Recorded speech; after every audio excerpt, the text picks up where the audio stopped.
तो जैसा कि हमने लास्ट एपिसोड के अंदर देखा था, जो किन्नान का वॉइड मैप होता है वो अचानक से हरकत करने लगता है, जिसे देखते के साथ ही किन्नान जो होता है वो भी बहुत ज़्यादा हैरान हो जाता है। और अब किन्नान हैरान होते हुए अपने मन में सोचता है कि ये तो बहुत ज़्यादा अजीब है, आखिर अचानक से जो मेरा वॉइड मैप है वो इस तरह से हरकत क्यों करने लगा। और किन्नान के इतना सोचते के साथ ही हम उसके सामने खड़े हुए एक ट्री को देख पाते हैं, जो कि उसी लेक के अंदर खड़ा हुआ होता है, जिसे देखने के बाद में ए ट्री मन एम्परर जो होता है वो सभी लोगों को बताता है कि ये 10,000 नाइट इमोर्टल फीलो है। और अब एट रीमन एम्परर की इस बात को सुनने के बाद में जो कि नान होता है वो अपनी डिवाइन आई का इस्तेमाल करके जो ट्री होता है उसे देखने लगता है, जिस यहाँ पर कि उसे उस ट्री के आसपास में बहुत ज़्यादा एनर्जी जो होती है वो नज़र आती है। लेकिन तभी अचानक से किन्नान को वहाँ पर कुछ नज़र आता है, जिसे देखकर वो अपने मन में सोचता है कि क्या इस विलो ट्री के ऊपर कॉफिन मौजूद है। और अब किन्नान के इतना सोचने के साथ ही हम देख पाते हैं कि उस ट्री के ऊपर एक कॉफिन जो होता है वो रखा हुआ होता है, जिसे देखकर किन्नान अपने मन में सोचता है कि इस कॉफिन के अंदर तो एक वोमेन मौजूद है। और किन्नान के इतना सोचने के साथ ही हम वहाँ पर एक बहुत ही खूबसूरत लड़की को लेटा हुआ देख पाते हैं,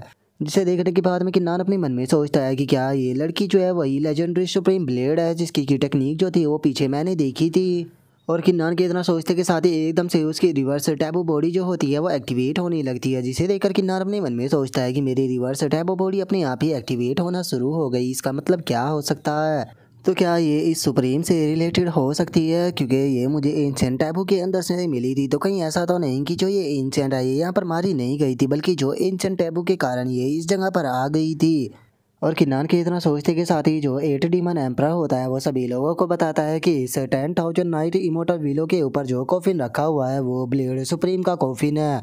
जो सुनते के साथ ही ब्लिस इमोर्टल एम्परर जो होता है वो भी खुश होने लगता है और खुश होते हुए बोलता है कि बहुत बढ़िया, यहाँ पर सब कुछ बिल्कुल वैसा ही है जैसा कि हमें जेड स्लिप ने बताया था। और उसके इतना बोलते के साथ ही जो ग्राउंड स्पिरिट इमोर्टल होता है वो अपने पास से कोई चीज़ निकालने लगता है और उस चीज़ को निकालते हुए बोलता है कि किन्नान अब तुम्हारा टाइम खत्म होता है। और इतना बोलते के साथ ही वो अचानक से अपने पास से एक जेड स्लिप जो होती है वो निकाल लेता है और उस जेड स्लिप को निकालने के बाद में वहाँ पर एक्टिवेट कर देता है। और एक्टिवेट करते हुए किन्नान से बोलता है कि किन्नान अब चाहे तुम्हारे पास में सुप्रीम विल भी क्यों ना हो, लेकिन उसके बाद भी तुम्हारा यहाँ पर बचने का कोई चांस नहीं। और उसके ऐसा करते के साथ ही जो इमोर्टल विलो ट्री होता है उसके अंदर अचानक से हरकत होने लगती है और जो ग्राउंड स्पिरिट इमोर्टल एम्परर होता है वो अचानक से उस बैच को किन्नान के सामने कर देता है, जो देखकर किन्नान को भी कुछ समझ नहीं आता। और ग्राउंड स्पिरिट इमोर्टल जो होता है वो चिल्लाते हुए बोलता है कि मैं इस ऑर्डर का मालिक हूँ और मैं तुम्हें यहाँ पर ऑर्डर देता हूँ कि मेरे सामने खड़े हुए विलन को जान से मार दो। और उसके इतना बोलते के साथ ही जो इमोर्टल विलो ट्री होता है वो उन दोनों के ऊपर अटैक करने के लिए आने लगता है, जो देखने के बाद में एट डीमन एम्परर जो होता है वो बोलता है कि मैंने नहीं सोचा था कि इन बास्टर्डों के पास में ऐसी भी कोई चीज़ मौजूद होगी। और उनके इतना बोलते ही ट्री उनके ऊपर अटैक करने लगता है, जहाँ पर कि वे दोनों भी जंप कर उससे बच जाते हैं।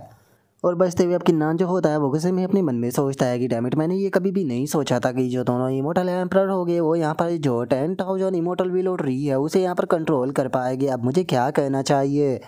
क्योंकि अगर बात की जाए इस नाइट इमोर्टल विलो की ट्री की तो ये बहुत ही ज़्यादा स्ट्रॉन्ग है। अगर मैं यहाँ पर जो लेवंग जियाओ है उसकी विल का भी इस्तेमाल करता हूँ तो मुझे नहीं लगता कि वो मुझे यहाँ पर प्रोटेक्ट कर पाएगी। और किन्नान के इतना सोचते के साथ ही ग्राउंड स्पिरिट इमोर्टल एम्परर जो होता है वो जोर जोर से हंसने लगता है और जो ब्लिस इमोर्टल एम्परर होता है वो किन्नान से बोलता है कि किन्नान तुम्हें सरेंडर कर देना चाहिए, रजिस्ट कर कोई फ़ायदा नहीं, क्योंकि तुम यहाँ पर जितना ज़्यादा रजिस्ट करोगे तुम्हारा अंत जो है उतना ही ज़्यादा बुरा होगा। और चूंकि तुम एक फियरलेस जीनियस हो तो इसीलिए हम लोग नहीं चाहते कि तुम्हारा अंत जो है वो ज़्यादा बुरा हो। और इतना बोलते के साथ ही वे दोनों वहाँ पर जोर जोर से हंसने लगते हैं, जो देखकर एट डीमन एम्परर जो होता है वो उन लोगों से बोलता है कि क्या बात है, तुम लोगों को तो कुछ ज़्यादा ही हंसी आ रही है, क्या तुम्हें लगता है कि अगर तुम 10,000 नाइट इमोर्टल विलो ट्री को कंट्रोल कर सकते हो तो तुम यहाँ पर जीत जाओगे। और इतना बोलते के साथ ही वो अचानक से अपनी किसी पावर को एक्टिवेट करता है और बोलता है कि तुम शायद नहीं जानते हो कि मैं डीमन एम्परर हूँ, मैं इस चीज़ को करना नहीं चाहता था लेकिन अब तुम लोगों के कारण यहाँ पर एक ग्रेट डिजास्टर जो है वो आएगा।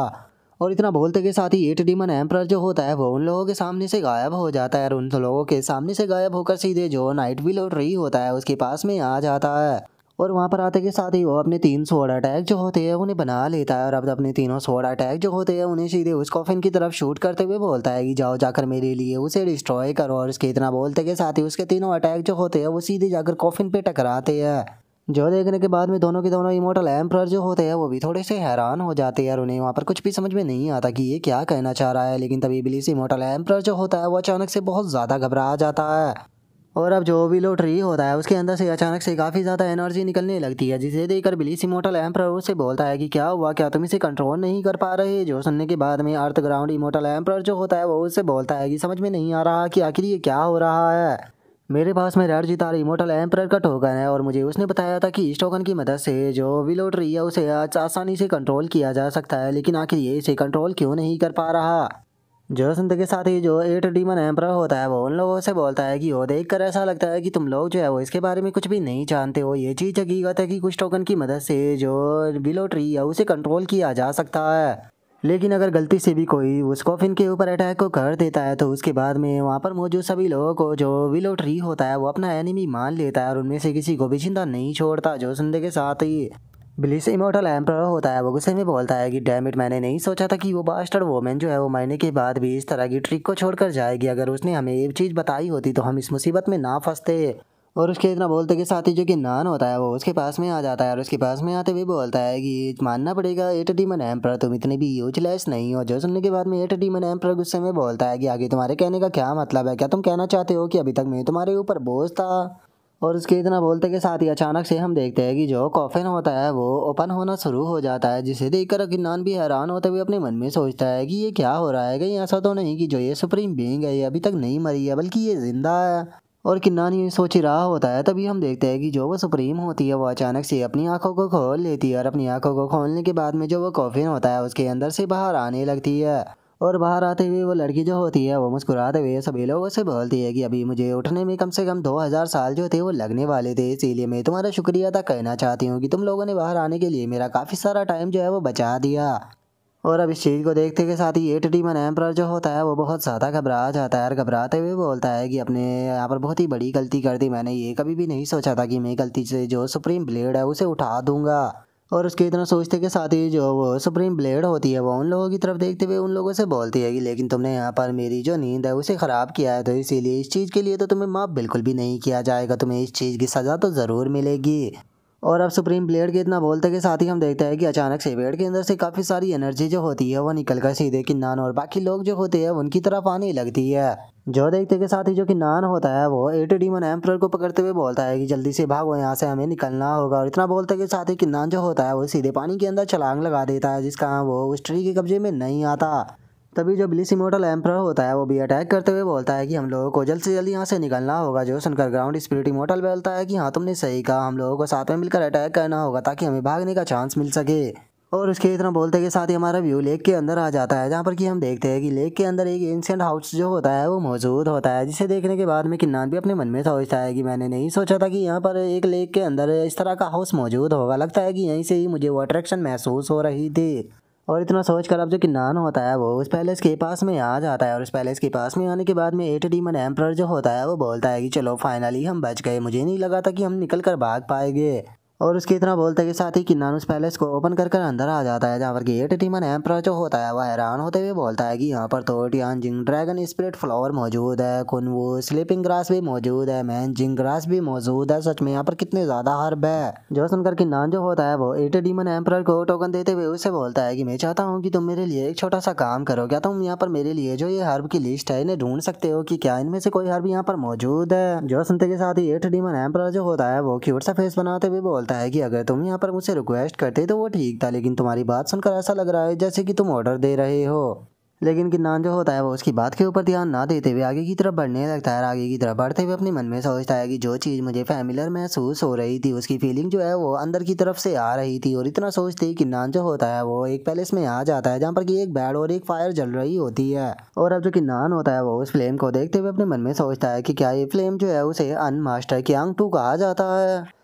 और इतना सोचते के साथ ही अब जो किन्नान होता है वो उस फ्लेम को वहाँ से उठाने लगता है और उस फ्लेम को उठाते हुए किन्नान अपने मन में सोचता है कि ये डाउ ट्रांसफॉर्मेशन इमोर्टल फ्लेम शील्ड है, जो कि हेवन और अर्थ की एनर्जी से बनी होती है। और अगर इसे यहाँ पर रिफाइन किया जाता है तो आप हेवन मास्टर डॉन को रिफाइन कर सकते हो, जिसकी मदद से यहाँ पर तुम्हारी कल्टीवेशन तो बढ़ेगी, लेकिन तुम यहाँ पर इतने पावरफुल हो जाओगे कि इमोर्टल तो को भी ख़त्म कर सको। और किन्नान के इतना सोचते के साथ ही वो फ्लेम जो होती है वो किन्नान की बॉडी के अंदर जाने लगती है और एक आवाज़ सुनाई देती है कि फाइनली डेस्टिनी पर्सन जो है वो यहाँ पर आ चुका है, तुम मास्टर स्पिरिट सील जो है उसे सीख सकते हो, जिसकी मदद से तुम शील्ड को भी रिफाइन कर पाओगे। लेकिन याद रखना, जब तक कि तुम 9 हेवन सुप्रीम रियलम पर नहीं पहुँच जाते तब तक तुम इस सील का इस्तेमाल नहीं करोगे,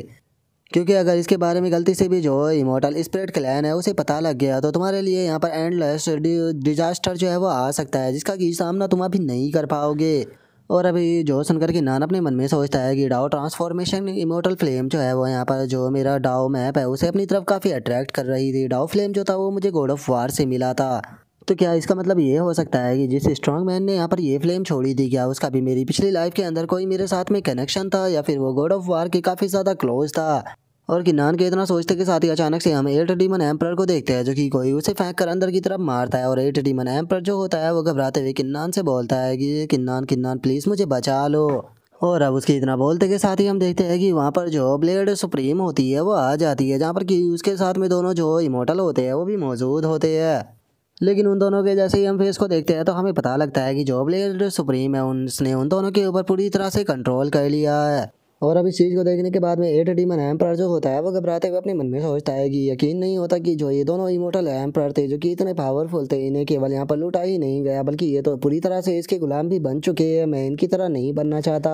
और उसके इतना सोचते के साथ ही जो ब्लेड सुप्रीम होती है उसका ध्यान जो होता है वो वहाँ पर रखी हुई फ्लेम के ऊपर जाता है, जिसे गायब देखकर वो बोलती है कि ओ मुझे समझ में आ गया, इसका मतलब तुम वो डेस्टिनी पर्सन हो जिसका इंतजार वो ओल्ड मैन कर रहा था। और अब डेस्टिनी पर्सन का नाम सुनने के बाद में जो एट डीमन एम्परर होता है वो भी हैरान हो जाता है और अपने मन में सोचता है कि आखिर डेस्टिनी पर्सन से इसका क्या मतलब था। और उसके इतना सोचते के साथ ही जो किन्नान होता है वो उससे बोलता है कि क्या तुम इसके बारे में जानती हो। सीनियर, अगर आप बुरा ना मानो तो क्या मैं आपसे जो है उस पर्सन के बारे में पूछ सकता हूँ जिसने कि ये फ्लेम जो थी वो यहाँ पर छोड़ी थी। जो सुनते के साथ ही सुप्रीम ब्लेड जो होती है वो किन्नान से बोलती है कि मेरा रियल नाम जो है वो जियो मैंग यू है, लेकिन तुम मुझे मैंग यू जो है वो कहकर पुकार सकते हो और मेरे साथ में तुम्हें इतना ज़्यादा फॉर्मल होने की कोई ज़रूरत नहीं है। और अब मैंग यू को अपने इतने पास में देखने के बाद में किन्नान भी थोड़ा सा घबराने लगता है और वो घबराते हुए उससे बोलता है कि अगर ऐसी बात है तो फिर मैं आज से आपको मैंग यू जो है वो कहूँगा। जो सुनते के साथ ही मैंगी जो होती है वो किन्नान से बोलती है कि ठीक है किन्नान, अब हम लोग जो है वो मैन पॉइंट के ऊपर आते हैं। मैं जानती हूँ कि तुम्हारे पास में यहाँ पर एक स्पेशल शॉट है, तो अगर तुम वो स्पेशल शॉट जो है वो मुझे देखने के लिए देते हो तो मैं तुम्हें उस ओल्ड मैन के ओरिजिन के बारे में बता दूंगी, लेकिन तुम्हें घबराने की कोई ज़रूरत नहीं। मैं ना तो तुम्हारी शॉट को लेकर भागूंगी और ना ही तुम्हें हर्ट करूंगी। और उसकी इस बात को सुनते के साथ ही जो किन्नान होता है वो भी थोड़ा सा हैरान हो जाता है। हैरान होते हुए मैंगी उसे बोलता है कि क्या आप मेरी जो शॉट है उसे देखना चाहती हो। जो सुनते के साथ ही जो मैंग यू होती है वो किन्नान से बोलती है कि क्या तुमने अभी तक नहीं देखा है जो एंशिएंट टैबू है, उसने कुछ कीले जो है वो मेरी बॉडी के अंदर गाड़ दी है जिसका मैं इन्हें नहीं तोड़ सकता हूँ, बस मैं जो तुम्हारी सोड है उसे थोड़े टाइम के लिए ही ले सकता हूँ। जो सुनते के साथ ही जो एट डीमन एम्परर होता है वो किन्नान से बोलता है कि किन्नान जल्दी से तुम्हें अपनी सोड जो है वो इन्हें दे देनी चाहिए, क्योंकि अगर इन्हें ज़बरदस्ती तुमसे सोड लेनी होती तो अभी तक ये ले चुकी होती। मुझे इनके ऊपर पक्का यकीन है कि ये अपनी बात को पूरा ज़रूर करेगी। जो सुनते के साथ ही मैंगी जो होती है वो उसकी तरफ देखकर मुस्कुराते हुए उसे बोलती है कि तुमने जो कहा वो तो ठीक है, लेकिन सही यही रहेगा कि तुम जो अपना मुंह है उसे यहाँ पर बंद रखो, क्योंकि अगर तुमने अपना मुंह जो है वो यहाँ पर बंद नहीं रखा तो हो सकता है कि मैं तुम्हें जान से मार दूँ। जो सुनते के साथ ही एट डीमन एम्परर जो होता है वो भी बहुत ज़्यादा घबरा जाता है और वो बहुत फनी तरह से अपने मुंह को बंद करने लगता है, जो देखकर मैंगी भी हंसने लगती है।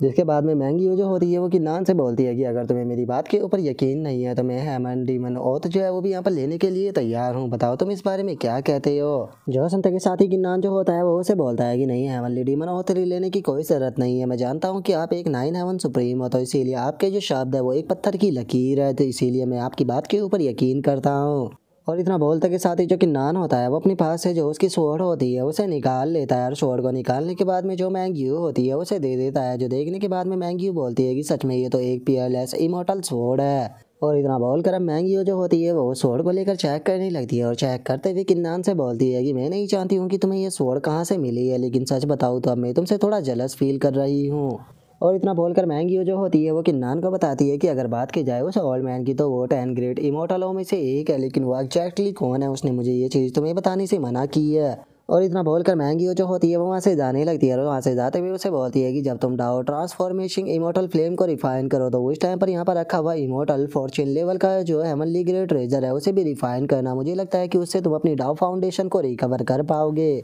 जो सुनते के साथ ही किन्नान खुश होते हुए अपने मन में सोचता है कि मैंने सोचा था कि प्रिंसेस म्याओ म्याओ और जियांग को दोबारा से रिजरेक्ट करने के इससे पहले मैं यहाँ पर जो अपनी डाओ फाउंडेशन है उसे रिकवर करने का कोई तरीका सोचूंगा, लेकिन मैंने नहीं सोचा था कि हेवन खुद मेरे पास में जो अपॉर्चुनिटी है उसे भेज देगा। और किन्नान के इतना सोचते के साथ ही एट डीमन एम्परर जो होता है वो भी हैरान होते हुए अपने मन में सोचता है कि क्या सच में अब इस बच्चे के पास में ट्रू होंगियन फिजिक्स जो है वो आने वाला है। और उसके इतना सोचते ही जो किन्नान होता है वो वहाँ पर बैठ जाता है और अपने मन में सोचता है कि मैं नहीं चाहता हूँ कि वो ओल्ड मैन कौन है, लेकिन चलो मुझे इतना तो पता लगा कि वो 10 ग्रेट इमोर्टलों में से एक है और उसने मेरे ऊपर यहाँ पर ये फ्लेम देकर एक फेवर किया है, तो इसीलिए मैं उनके फेवर का रीपे जो है वो फ्यूचर में ज़रूर करूँगा।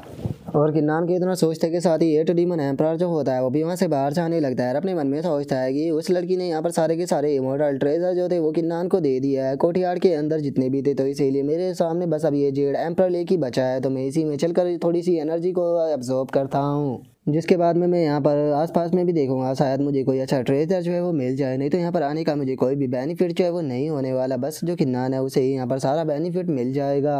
और अब 8 डीमन एम्परर के इतना सोचते के साथ ही हमारा व्यू जो होता है वो 3 दिनों के बाद में आ जाता है, जहाँ पर कि किन्नान बैठे हुए अपनी कल्टीवेशन को कर रहा होता है। और उसे रिफाइन करते हुए किन्नान जो होता है वो अपने मन में सोचता है कि सच में ये फ्लेम तो बहुत ही ज़्यादा एक्स्ट्रा ऑर्डिनरी है। इसे देखकर ये कहना गलत नहीं होगा कि इसे एक इमोर्टल लेवल के कैरेक्टर के द्वारा ही छोड़ा गया था। और इतना बोलते के साथ ही अब जो किन्नान होता है वो उस कोर्टयार्ड के बाहर आ जाता है, और कोर्टयार्ड के बाहर आते हुए बोलता है कि ठीक है, तो अब टाइम आ चुका है कि कोर्टयार्ड के अंदर जितनी भी हर्ब मौजूद है उन सभी को रिफाइन करने का। इससे कम से कम मेरी कल्टीवेशन रिकवर हो पाएगी और डाउ फाउंडेशन भी। और इतना बोलते के साथ ही जो किन्नान होता है वहाँ पर मौजूद सभी स्पिरिट हर्ब जो होते हैं उन्हें रिफाइन करना शुरू कर देता है। और उन्हें रिफाइन करने के बाद में किन्नान अपने मन में सोचता है आखिर ऐसा कैसे हो सकता है, जैसे ये डाउ ट्रांसफॉर्मेशन इमोर्टल फ्लेम मेरी बॉडी के साथ में मर्ज हुई है, उसके बाद में यहाँ पर मेरी जो डाउ फाउंडेशन है वो रिकवर होना स्टार्ट हो गई है, और इसी के साथ में उसकी एनर्जी जो है वो प्योर इमोर्टल एनर्जी के अंदर बदलने लगी है, जिस कारण मैं एलिजिमेंट को सेंस कर पा रहा हूँ। इसका मतलब यहाँ पर ये अपॉर्चुनिटी जो है वो बहुत ही ज़्यादा रेयर है। इस रेयर अपॉर्चुनिटी का फ़ायदा उठाकर मैं अपनी जो डाउ फाउंडेशन है उसे रिपेयर कर सकता हूँ। तो चलो टाइम आ चुका है अभी यहाँ पर अपने काम को करने का। और किन्नान के इतना सोचते के साथ ही हमारा व्यू जो होता है वो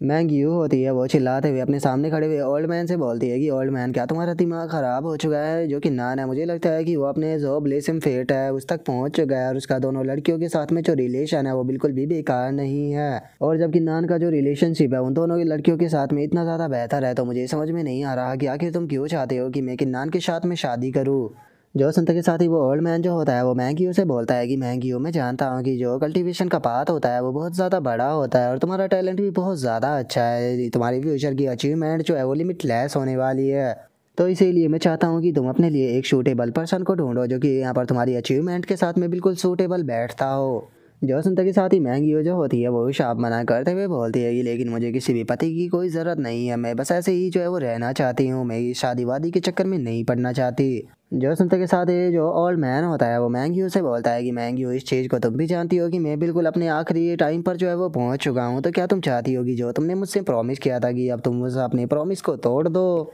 जो सुनते के साथ ही मैंगियो जो होती है वो उसे बोलती है कि ठीक है, मैं यहाँ पर अपनी प्रॉमिस को निभाने के लिए तैयार हूँ, लेकिन उसके लिए पहले तुम्हें मुझे किन्नान की जो उसकी पिछली लाइफ की आइडेंटिटी थी उसके बारे में बताना होगा। उसके बाद ही मैं ये तय करूँगी कि मुझे इससे शादी करनी है या फिर नहीं करनी है, क्योंकि मैं इस चीज़ को बिल्कुल भी नहीं समझ पा रही हूँ कि आखिर ये किन्नान कौन है और इसकी मदद करने के लिए आखिर तुम इस हद तक जाने के लिए क्यों तैयार हो। जो सुनते के साथ ही जो वो ओल्ड मैन होता है वो मैंगियो को बताता है कि ठीक है मैंगियो, वैसे भी इस चीज़ को तुमसे छुपाकर कोई फ़ायदा नहीं होने वाला, लेकिन तुम्हें अपने प्रॉमिस को याद रखना होगा, तुम्हें किन्नान से शादी करनी होगी। तो चलो अब मैं तुम्हें इस सीक्रेट के बारे में बताने वाला हूँ। अगर किन्नान की उसकी पिछली लाइफ की आइडेंटिटी के बारे में बात की जाए तो वो अपनी पिछली लाइफ के अंदर 10 ग्रेट इमोर्टलों में से नहीं था बल्कि। और इससे पहले कि वो ओल्ड मैन जो है वो कुछ बता पाता, अचानक से वहाँ पर काफ़ी तेज हवाएं जो होती है वो चलने लगती है, जिसे देखने के बाद में मैंगियो जो होती है वो बोलती है कि आखिर ये इतना ज़्यादा फास्ट कैसे हो सकता है। और इतना बोलकर मैंगियो अपने मन में सोचती है कि अगर मैं अपने टैलेंट के ऊपर देखूँ तो जिस टाइम पर मेरी डाउ फाउंडेशन डिस्ट्रॉय हो गई थी तो उसे दोबारा से रीशेप में लाने के लिए मुझे कम से कम महीनों का टाइम लग गया था, और मैंने बहुत ही ज़्यादा यहाँ पर स्पिरिचुअल हर्ब का भी इस्तेमाल किया था।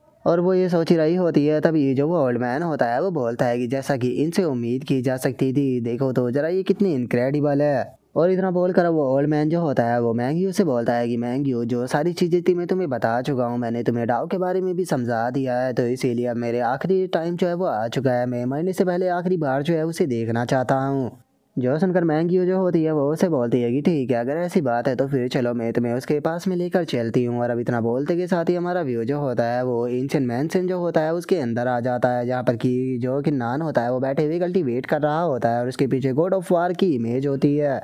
और वहाँ पर आने के बाद में जो मैंगियो होती है वो बोलती है कि सच में जो डाउ फाउंडेशन होती है उसे रिबिल्ड करवाना बहुत ज़्यादा मुश्किल होता है, चाहे हम यहाँ पर कितने भी स्पिरिचुअल क्रिस्टलों का इस्तेमाल कर ले उसके बाद भी एलिजिमेंट तक पहुँचना बहुत मुश्किल होता है। मुझे खुद भी एलिमेंट्री रियलम तक पहुंचने में बहुत ही ज़्यादा मुश्किलों का सामना जो है वो करना पड़ा था, लेकिन जरा इसे देखो तो इस बच्चे ने यहाँ पर कितनी आसानी से इस चीज़ को कर लिया है। जो सुनते के साथ ही ओल्ड मैन जो होता है वो मैंग्यू को बताता है कि तुमने बिल्कुल सही कहा। और अगर बात की जाए उस पर्सन की जो कि किन्नान के पीछे दिखाई दे रहा है, वो फिफ्थ इमोर्टल है, जो कि मेरा एल्डर ब्रदर भी था। अगर बात की जाए एल्डर ब्रदर के नाम की, तो एल्डर ब्रदर का जो नाम है वो कभी भी मेंशन नहीं किया गया, लेकिन वर्ल्ड के हर एक इंसान जो है उन्हें गॉड ऑफ वार के नाम से जानता है। जो सुनते के साथ ही मैंग्यू जो होती है वो भी काफ़ी ज़्यादा हैरान हो जाती है, और हैरान होते हुए अपने मन में सोचती है कि वो अच्छा तो ये गॉड ऑफ वार है। और मैंग्यू के इतना सोचते के साथ ही कि नान की बॉडी के अंदर से 3 अलग अलग कलर की लाइट जो होती है वो निकलना शुरू हो जाती है, जिसे देखकर मैंग्यू हैरान होते हुए बोलती है कि ये तो 3 कलर डाउ लाइट है। और इतना बोलकर वो अपने मन में सोचती है कि ये जो ऑर्डिनरी लोग होते हैं उनकी जो डाउ लाइट होती है वो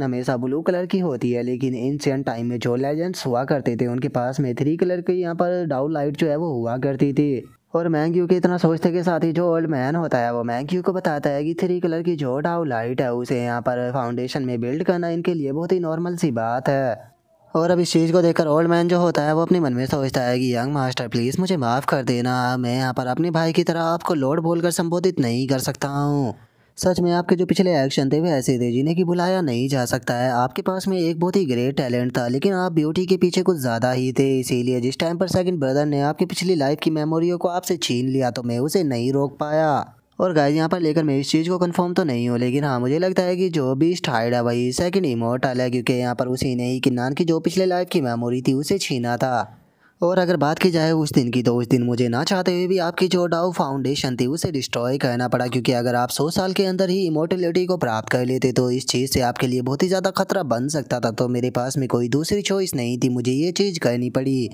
और अब हमें यहाँ पर पता लगता है कि ये पर्सन कोई और नहीं है बल्कि ये वही इमोर्टल है जिसने कि आकर किन्नान की डाउ फाउंडेशन को डिस्ट्रॉय किया था। और इसने ऐसा क्यों किया था अब ये भी चीज़ हमें यहाँ पर समझ में आ जाती है। और उसके इतना सोचते के साथ ही अचानक से हम देखते हैं कि किन्नान की बॉडी के अंदर से काफ़ी सारी लाइट जो होती है वो निकलना शुरू हो जाती है, जिसे देखकर मैंग्यू जो होती है वो हैरान होते हुए बोलती है कि ओल्ड मैन जरा एक बार उस तरफ देखो, यहाँ पर जो किन्नान है उसके डाउ फाउंडेशन के अंदर से 7 कलर की लाइट निकल रही है। और अब इस चीज़ को देखने के बाद में जो ओल्ड मैन होता है वो भी बहुत ज़्यादा हैरान हो जाता है। हैरान होते हुए अपने मन में सोचता है कि आखिर ऐसा कैसे हो सकता है, क्या इसका मतलब ये है कि जो यंग मास्टर है वो इस लेवल तक को कल्टीवेट कर चुके हैं। और उसके इतना सोचते के साथ ही अचानक से वहाँ का पूरा मौसम जो होता है वो चेंज होना शुरू हो जाता है, और हम देखते हैं कि आसमान के अंदर एक पोर्टल खुलने लगता है, जिसे देखकर वो ओल्ड मैन जो होता है वो भी काफ़ी ज़्यादा हैरान हो जाता है। और तभी हम देखते हैं कि किन्नान के पीछे जो पोर्टल खुला था उसके अंदर से एक पर्सन जो होता है वो निकलकर किन्नान की तरफ आने लगता है, जिसे देखने के बाद में वो ओल्ड मैन भी हैरान होते हुए अपने मन में सोचता है कि क्या ये वही है। और उसके इतना सोचते के साथ ही अचानक से वो बंदा जो होता है वो आकर किन्नान के सामने बैठ जाता है और बोलता है कि माय लॉर्ड, मुझे आपको देखकर बहुत ज़्यादा खुशी हुई। आपका जो सर्वेंट है वो हमेशा ही आपका जो इटर्नल हेवन माउंटेन है उसके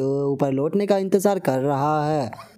और अब इस चीज़ को देखते के साथ ही ओल्ड मैन भी बहुत ज़्यादा हैरान हो जाता है। हैरान होते हुए अपने मन में सोचता है कि मैं तो शुरू से ही इसके लिए गलत था, ये यंग मास्टर का रीइंकार्नेशन नहीं है बल्कि ये तो उसका रीइंकार्नेशन है। जो सुनते के साथ ही मैंग्यू को भी कुछ समझ में नहीं आता और वो उसे बोलती है कि ओल्ड मैन आखिर तुम क्या कहना चाहते हो। जो सुनते ही ओल्ड मैन जो होता है वो जोर जोर से हंसना शुरू कर देता है। रास्ते में बोलता है कि मैंग्यू, लगता है कि इस वर्ल्ड के अंदर अब एक बहुत ही बड़ा चेंज जो है वो आने वाला है। और उसके इतना बोलते के साथ ही अचानक से दोबारा से जो सारा मौसम होता है वो नॉर्मल हो जाता है। और जो मैंग्यू होती है वो ओल्ड मैन से बोलती है कि ओल्ड मैन, तुमने मेरे क्वेश्चन का अभी तक जवाब नहीं दिया, मुझे बताओ कि आखिर किन्नान की यहाँ पर रियल आइडेंटिटी क्या है। जो सुनकर ओल्ड मैन जो होता है वो मैंग्यू से बोलता है कि मैंग्यू, अभी तक बस मैं यही सोच रहा था कि शायद ये यंग मास्टर का रीइंकार्नेशन है, इसीलिए मैंने तुमसे बोला था कि तुम मुझसे शादी कर लेना, लेकिन अब इस चीज़ की कोई भी ज़रूरत नहीं रही। तुम्हें यहाँ पर उनसे शादी करने की अब कोई भी ज़रूरत नहीं है। बस तुम यहाँ पर इस चीज़ का ध्यान रखना कि अगर वे किसी भी खतरे में पड़ते हैं तो उनकी मदद कर देना। इस चीज़ से तुम्हें भी फ्यूचर में बहुत ही ज़्यादा बेनिफिट जो है वो मिलेगा। जो सुनते के साथ ही मैंग्यू जो होती है वो ओल्ड मैन के ऊपर थोड़ा गुस्सा करते हुए उसे बोलती है कि ओल्ड मैन, आखिर तुम्हें एकदम से क्या हो गया? कुछ टाइम पहले तुम मुझे उससे शादी करने के लिए बोल रहे थे और अब तुम शादी करने का मना कर रहे हो। क्या तुम्हें लगता है कि तुम मेरी जो भावनाएं हैं उनके साथ में इस तरह से खेल सकते हो?